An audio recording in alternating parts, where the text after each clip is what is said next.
Steve? Henry?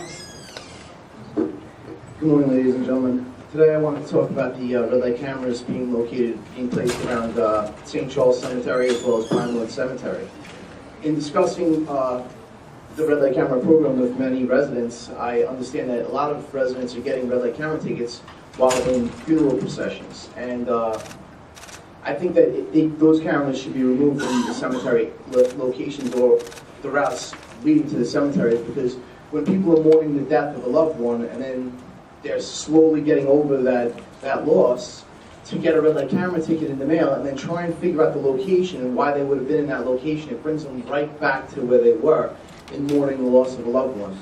So if you guys could look into that, I'd really appreciate that. And I'm sure many residents that are going through losses and burying people at St. Charles Cemetery as well as Pinewood Cemetery really would appreciate it, because it's kind of disheartening getting a red light camera ticket while you're in a funeral procession.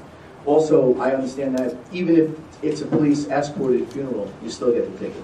So while the police officers are waving cars through, the tickets are still being given by the cameras. So I don't know who is looking at the films or if anyone's looking at the films, but it's definitely in poor taste. So if you guys could look into that, I'd really appreciate that. I'm sure the residents would as well. Also, there's an intersection on William Floyd Parkway and Merich's Middle Island Road, where if you're coming off the LIE and you're going south and you go to make a left-hand turn onto Merich's Middle Island Road right by the 7th Precinct, there's a really short yellow light, and it's two lanes that are crossing William Floyd Parkway. Then they merge into one lane.